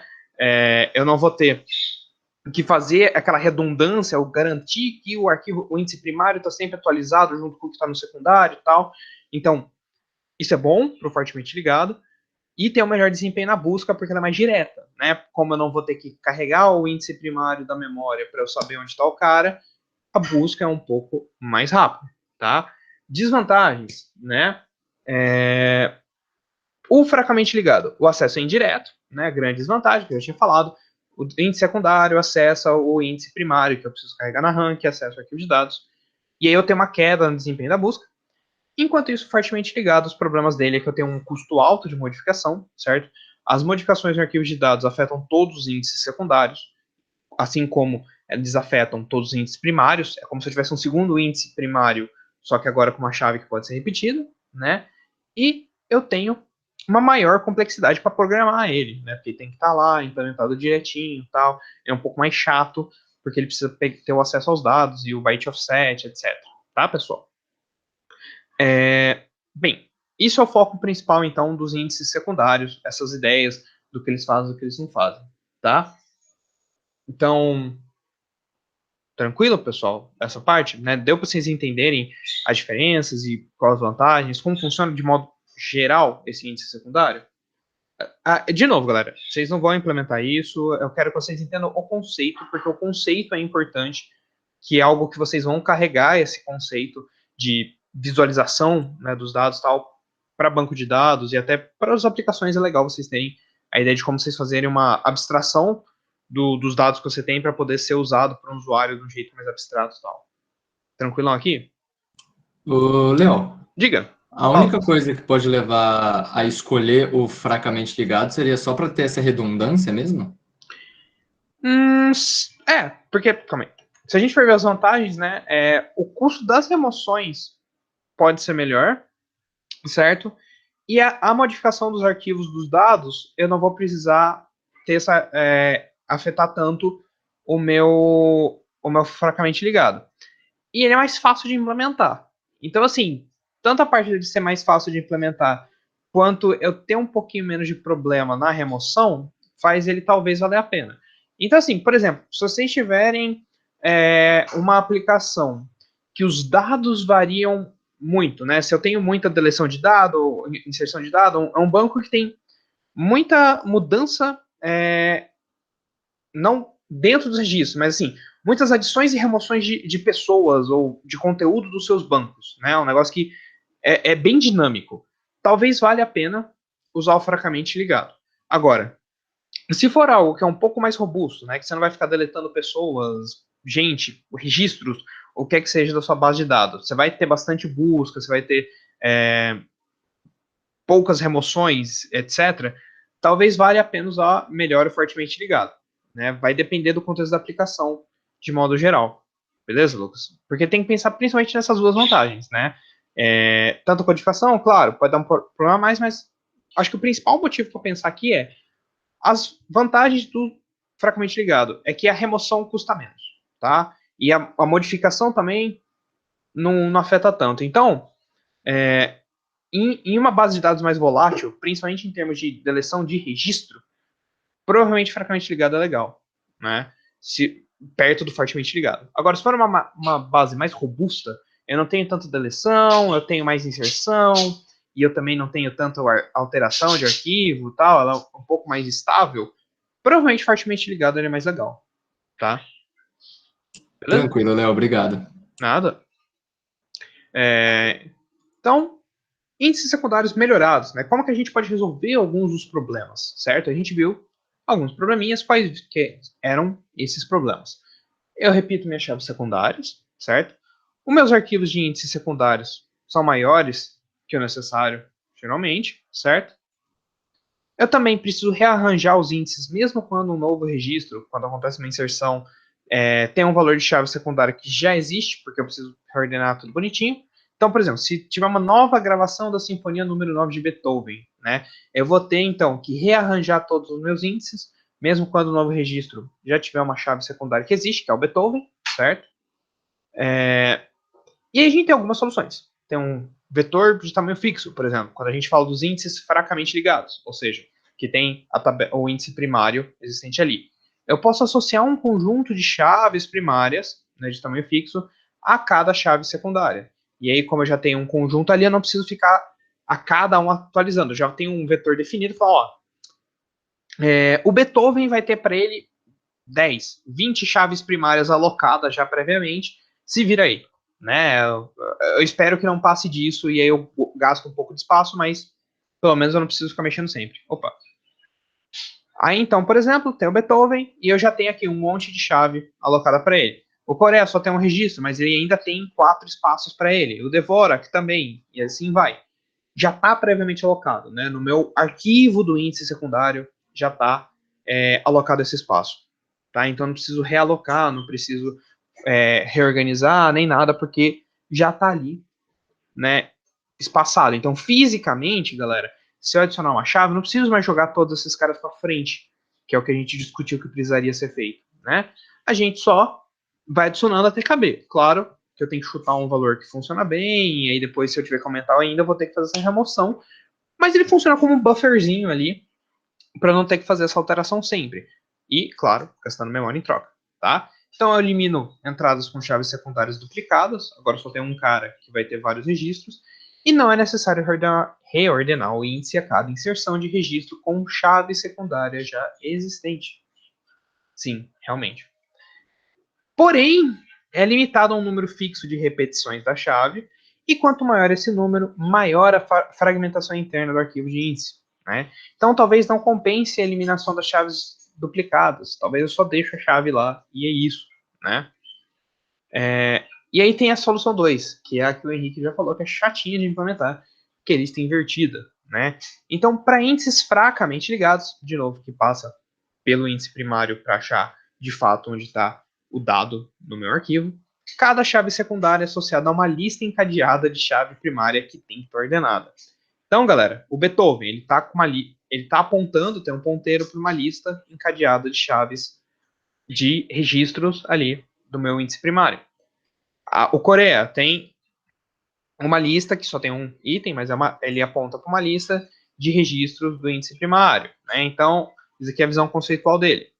Aí, por exemplo, se eu inserir um novo registro para o Dvorak, né, eu coloco aqui, então, um novo registro no topo da minha pilha, né, que na verdade é uma lista, mas lembrando que a gente usa como topo exatamente para não ter que alterar para onde esse cara aponta, e você simplesmente altera ele aqui e já insere. Eu não preciso alterar mais nada porque eu estou usando uma lista ligada. Então, eu não preciso adicionar novo espaço, não preciso shiftar os caras, não preciso de nada, né? Só que a implementação é um saco. Então, para cada valor de chave secundária, eu crio no arquivo de índice secundário só uma entrada com uma referência ao registro do primeiro registro da lista encadeada, que vai armazenar as chaves primárias correspondentes, certo? As listas encadeadas das chaves primárias ordenadas, correspondentes às chaves secundárias, são mantidas num outro arquivo separado, organizado segundo a entrada dos registros. Então, eu vou ter que ter um arquivo específico para colocar as listas encadeadas dessas minhas chaves primárias, certo? para eu poder organizar ele segundo a entrada dos registros. É mais um arquivo, tá? O que vai acontecer, galera? Eu vou ter essas listas invertidas aqui. Então, imagina o seguinte, esse vai ser o meu arquivo de índice secundário. Apontando para o RRN da primeira referência da lista invertida. O Coreia vai estar apontando para o 2, que é a primeira referência dele na lista invertida, e por aí vai, certo? Essa é a minha chave secundária, certo? Só que em vez de ele estar apontando para o arquivo de chave primária, agora ele aponta para o arquivo de lista invertida. Então, eu adicionei mais um arquivo. A lista encadeada no arquivo você vai colocar assim, galera. Calma, vou chegar nela. Mas você está colocando mais um arquivo intermediário entre a sua lista secundária e o seu dado de fato. Então, agora você tem a lista secundária, que vai carregar um arquivo de lista invertida, e essa lista invertida que vai ter o índice do arquivo primário, e aí do arquivo primário que você carrega o seu dado ali do arquivo, tá? Então aí, né, aquela maravilha, a gente está fazendo abstração de abstração de abstração para economizar processamento, né, galera? Otimização é aquela maravilha, tá? Então, ó, galera, vamos lá. Isso aqui é o meu índice secundário. Só que agora ele tem um número que vai apontar para o meu arquivo de lista invertida. O que tem no meu arquivo de lista invertida, galera? O índice primário que eu quero pegar, certo? Agora sim eu tenho meu índice primário, que é o cara que eu quero pegar, e um outro dado que é o ponteiro, né, o offset, o meu RRN, já que são dados fixos, para onde está o próximo cara, a próxima chave primária que pertence àquele campo que eu busquei com a minha chave secundária, tá? Então vamos lá, são vários ponteiros, né? Mas ó, vamos falar assim, meu arquivo aqui no Beethoven, né? Eu procurei Beethoven, eu quero procurar o Beethoven. Então ele vai falar o seguinte, olha, abre lá o seu arquivo de lista invertida e pega o índice 3, né, o registro de índice 3, o quarto cara que está salvo, que é o cara que vai ter a primeira chave primária associada ao Beethoven, certo? Então aqui, meu arquivo de lista invertida, deu um fseek sizeoff vezes 4, aliás, sizeoff vezes 3, né, para deslocar 3 do inicial. Achei esse cara. Beleza. Além da chave primária, ele vai ter, então, o offset para o próximo cara, que ainda é do Beethoven. Então, eu vou dar um fseek agora para 8 vezes o sizeoff, que vai pegar o segundo registro do Beethoven. Peguei o segundo registro do Beethoven, eu vou falar, olha, o registro 5 também tem dado do Beethoven. Dá um fseek, vem cá. Aí chega no 5, beleza, mais um registro do Beethoven. Agora vai para o 1. O 1 também tem registro do Beethoven. Aí eu venho aqui pro Beethoven. Ah, tem mais esse cara, beleza, mais uma chave primária. Menos 1, acabou. Não tem mais ninguém do Beethoven. Beleza, acabei de visitar a lista. Eu volto com 4 chaves primárias para o Beethoven, certo? Então, a chave primária está aqui, e aí, além da chave primária, eu salvo, então, o RRN, byte offset, no caso, mas como é fixo, RRN, para o meu arquivo da própria lista invertida, tá? E aí eu vou visitando eles em sequência, então, dando fseek, recupera, fseek, recupera, fseek, recupera, tá? Essa é a ideia. Se fosse, por exemplo, Springsteen, ele só iria pegar e falar, ó, dá um fseek 4 aí na lista invertida, pega esse cara, só que não tem mais ninguém. Acabou, é isso. Parei de pesquisar, tá, pessoal? Então, e aí sim, esse cara eu vou então procurar na minha lista de chaves primárias, né, de índice primário, para eu recuperar o dado de fato do meu arquivo, tá? Então, no Beethoven eu pego essa lista, né, o que eu tinha feito com vocês. Então, primeiro vem nesse, aí vai pro 8, pega o DG, que está aqui, vai pro 5, pega o outro DG, e vai pro 1 e pega o RCA, e eu termino a minha lista, tá? Aí, por exemplo, se eu inserir um novo cara, né, eu vou estar aqui de boa, aí eu tenho o Dvorak. Dvorak tem o 7, né, eu venho aqui, tem o 7, pá, esse índice primário, não tem mais ninguém. Mas eu vou adicionar um cara. Eu vou adicionar o AMB, que nem a gente estava vendo naquele exemplo. Eu adiciono no fim da minha lista, não preciso me preocupar em shiftar nada, em deslocar nada, né, ele tá lá um registro lá no fim. Adiciono ele e falo, olha, o cara para quem o Dvorak estava apontando, né, é o 7. E aí agora, então, o que eu vou ter? Eu vou ter que esse cara novo vai apontar para o 7, em vez desse cara aqui, e aí o meu 7 continua apontando para o menos 1, né? A ideia é de colocar no topo. E eu esqueci de mudar no slide, galera, mas aqui vira 10, tá? Eu esqueci de mudar, eu vou mudar, preciso lembrar de fazer isso. Aqui é o 10, porque lembra, a gente tá usando a mesma abordagem que a gente viu nas outras aulas, que eu uso minha lista encadeada como uma pilha, certo? que aí o primeiro que entrou, quer dizer, o último que entrou é o primeiro a sair, né? Então, se eu colocar um índice novo, eu preciso lembrar que meu arquivo de índice secundário vai apontar para o registro mais novo que foi colocado daquele cara da chave secundária. E aí o cara mais novo vai apontar para o registro que estava aqui antes e por aí vai, tá? É a mesma abordagem que a gente anda vendo nas outras aulas. Por isso que eu falei, galera, que a gente precisa estar com tudo bem entendido, porque isso é muito cumulativo, galera. É pesadíssimo o conteúdo dessa disciplina. Eu sei o que é e faz parte da ementa, então é complicado, galera. Eu sei, tá? Então eu insiro um novo registro no arquivo de dados, eu insiro a entrada correspondente a ele no índice primário, e aí a chave secundária já existe no índice secundário, eu insiro a nova chave primária na lista, invertida, tá? De um Dvorak. Eu preciso fazer uma inserção ordenada na lista, tá? E a inserção do registro no final do arquivo, e eu atualizo o RRN no arquivo de índice secundário, e a lista invertida também tem que ser atualizada para manter a ordenação, tá? Então, eu preciso ordenar a minha lista primária, tá? Eu não posso esquecer disso. E aí, se eu precisar mudar alguma coisa, eu atualizo meu RRN para ordenar a lista primária, tá? Então, a vantagem, o índice secundário só precisa ser alterado quando for inserido um registro com chave secundária que não existe ainda, porque eu preciso de uma nova chave secundária. Então, esse cara aqui também precisaria da chave secundária apontar para alguma coisa dele. No caso, nada, se não tiver ninguém ainda, né? For inserido ou removido um registro cabeça da lista invertida, que é o problemão, né? Se eu remover alguma coisa que é a cabeça, ferrou, eu preciso alterar esse cara aqui para mudar, né? Se esse cara tá apontando para cá e eu deleto ele, então agora eu paro, não tem mais ninguém na minha lista invertida. Então põe um -1, simbolizo com alguma coisa aqui para não buscar. Ou for, por exemplo, alterado uma chave que já existe, primária ou secundária. Por quê?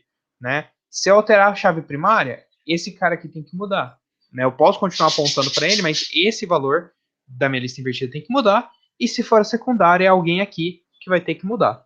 Então, eu preciso realmente alterar algo a ver com a minha lista invertida. Pode ser um índice secundário direto ou só a lista, tá? E quais as vantagens, né? Quando necessário, rearranjar o índice é bem mais simples, certo? Eu tenho menos registros, então é muito mais fácil. E não tem duplicidade de chave secundária, então eu não corro o risco de esquecer de deletar algum Beethoven ou alguma coisa assim. Só tem um cara só, eu só deleto ali aquela linha. Acabou, né? Em muitos casos também, as operações de remoção, inserção ou alteração de registro no arquivo de dados implicam apenas alterar o arquivo de lista invertida, certo? Só a minha lista invertida sem alterar meu índice secundário, o que é mais fácil de lidar. O arquivo de lista invertida nunca precisa ser ordenado, pois ele é sequenciado pela entrada, né? Então, ele só ordena de acordo com quem está vindo, tá de boa, né?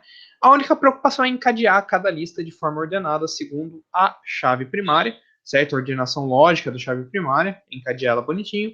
E é trivial reutilizar o espaço liberado pelos registros eliminados do arquivo das listas invertidas, porque é tamanho fixo. Se eu deletei, eu só puxo todo mundo para trás. É um tamanho fixo, não preciso me preocupar que vai ter fragmentação, nem nada, né?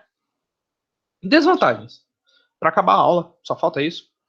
Os registros associados a cada valor da chave secundária, né, que eles estão encadeados numa mesma lista de chave primária, se eles não tiverem adjacente no disco os valores, pode ser necessário vários seeks para recuperar uma lista. Então, para cada valor de chave secundária, né, se eles estão numa mesma lista de chave primária, mas eles não estão adjacentes no disco, eu posso ter que fazer vários seeks para recuperar, certo?